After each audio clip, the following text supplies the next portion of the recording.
They're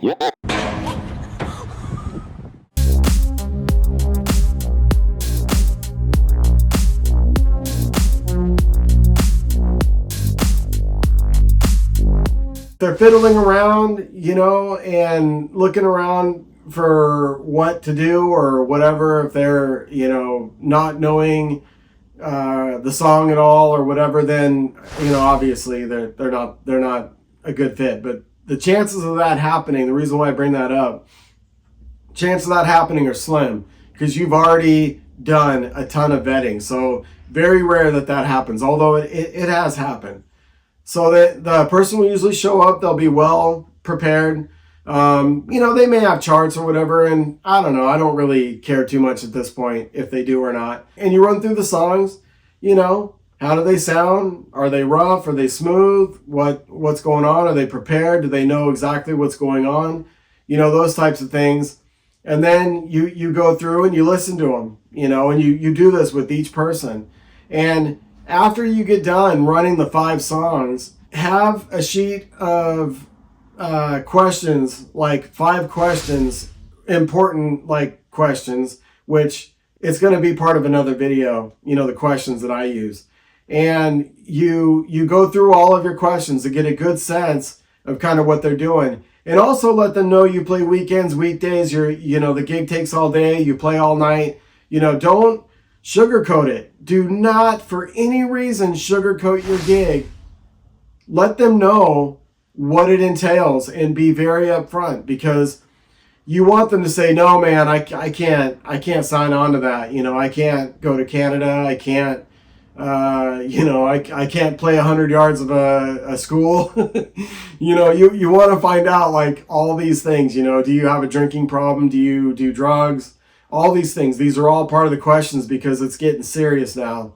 And again, we'll go over all the questions and stuff that I go over. But, you tell them, hey, we play overnight. We play 2 nights in a row. We have to travel a good distance, hours away. You name it. Make sure you spell all that out and then get a handle on it. They'll either be, no problem, or I got a wife and kids. So these are the things that you'll probably find out, about these people. So once they do go through all that and they get through your process and you're done, interviewing them and everything, then you meet the next guy and it's just rinse and repeat. And then after you're all done, then you find out how they can help you. Then you find out how long it'll take them. Or what I do is I have a sheet of paper that has my songs broken down in first priority, second priority, third priority. So the next thing I do is at that point, I know whether or not they can help me or not, and whether they've agreed to help me and whether I've agreed to kind of take them on. So once I've done that, and then they just start learning. At that point, you kind of check in on them once a week, say, hey man, how's it going? How's everything going? They get back to you. Yeah, I've got 35 songs down, here they are. Like to have about 50 before I take a guy to a gig. So once they get to the point where they've got about 50, then you invite them over and then you spot check them. Then you go through the songs and you don't tell them what's coming. You don't tell them what you're doing. You spot check them. Sometimes some guys have failed at this point and they've had to come back, which is fine. It's kind of the nature of the business. They got a lot going for them. They made it this far. Let them know. Say, hey, buddy, this we ain't messing around. This ain't Sesame Street. You told me you had these songs and you don't have them. I'm going to try you one more time. And at that point, you're wasting my time. And then let them know and be firm with them, because you're the band leader and this is the way it goes. You're the boss. So it has happened before. And I've had great guys kind of come back the second time, eyes this big, saying, yo, man, sorry about that first time. I had this going on or I had that going on. Doesn't matter. They learn. They learned a little bit about what's going on. Green guys will be a little bit more likely to do that than guys that have been around the block. I like green guys. I like new people. I like fresh blood. So, they'll come back the second time and then they'll have a renowned sense of responsibility, and then they're ready to go.